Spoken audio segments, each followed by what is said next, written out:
Viewers, well, I got the old Sangamo H.A.T apart. I gave about 1.5 kilowatt hours worth of spinning on this just to free it up and ran it back to where I left off for the accuracy test.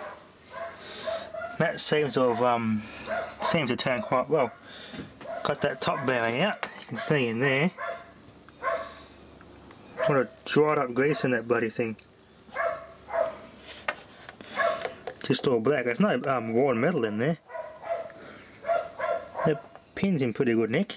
That top pin which sits on the top of the drive shaft there in the load wheel. So I get a toothpick and we'll carefully dig out the old grease, break it all up, and put some silicone spray in there. I can't get the load wheel out though because I've got to undo this one more, and then that should lift out. So undo that bearing and it should come out. Okay, viewers, the load wheel's out. Nice and shiny and reflective.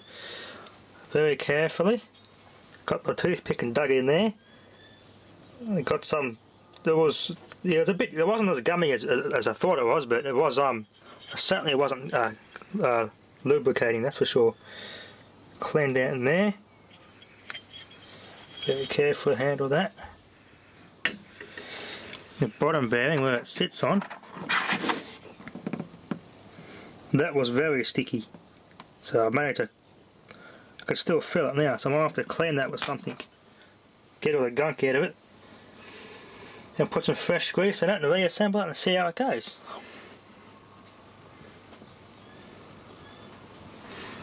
All this, this was all the old stuff, just all crumbly, that came out of the top bearing.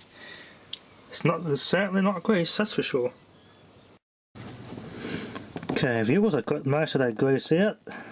It's a bit of mineral spirit, so that got everything out quite well. Bloody beautiful, that is.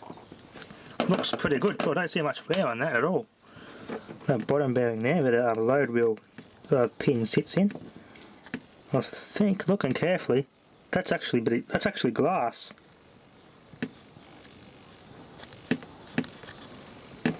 I think it's glass because you can see where they pressed it in on the sides, little divots there. It's carefully pressed in. It's like a glass cup, and it sits in and balances itself there. That's really interesting. That's obviously aluminium. Carefully have a handle this. That's came up alright. There's the bottom, but the pin sits on. That looks pretty damn shiny. So I'm after a little bit more careful scraping in there. My little toothpick.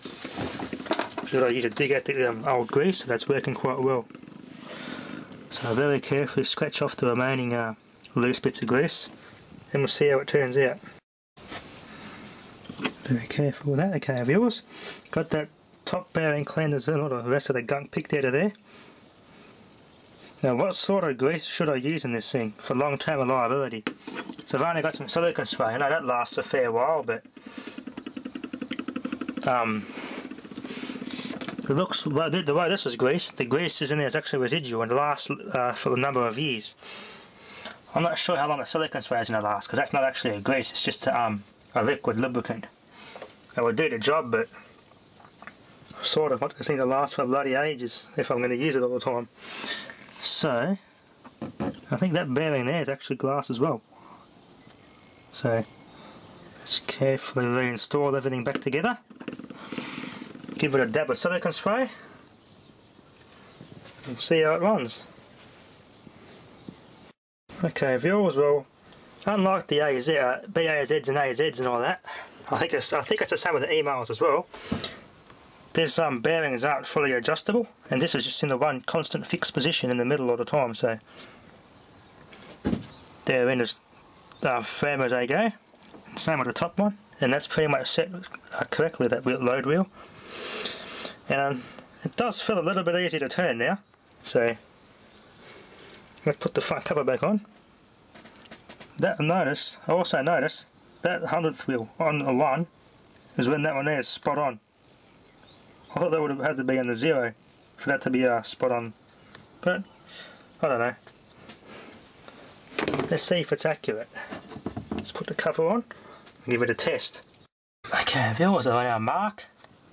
Our 1/10 dial's on the mark. And that one is dead in the 4 on that 1/10 dial, so power on.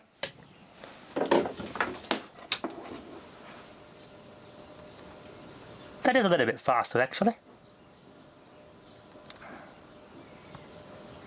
It used to spin fast, then it'd gum up and yeah, hesitate. So that grease must have been doing something in there. Let that advance 100 watt hours. And we'll see what this one is like. So let's go all the way around and back to 1 on that 100th dial.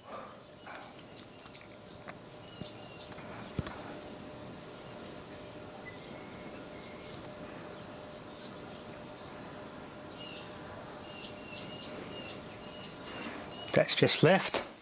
And that one there seems to have left at the same rate. That's good. Yeah, it's approaching the quarter mark. Yep, that's approached the quarter mark. That's good.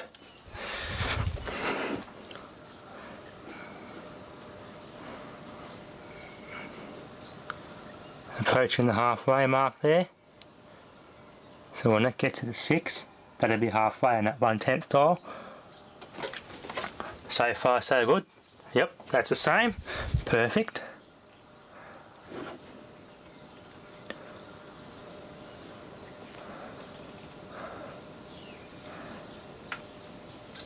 Approaching 3/4 of the way. That one there is approaching 3/4 of the way as well. Beautiful. Whoops, dropped the cord plug there.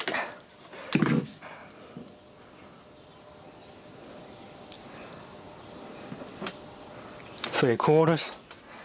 Yep, that's the same. So when that gets to about on its mark, we'll stop this one. It looks about the same. Let that 1/100th dial get back to the 1. They'll only be centre on that 5 on the 1/10. Yeah, it's about the same there too. Now I think this meter may be very accurate now. That's just about to touch. That one there is just about to touch. Yep, that's getting to the middle of that little mark. So we'll switch off. Switch off right.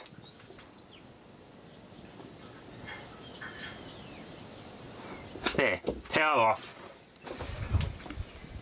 Yep. There we are. There you go. This meter's now accurate. Beautiful. Thanks for watching.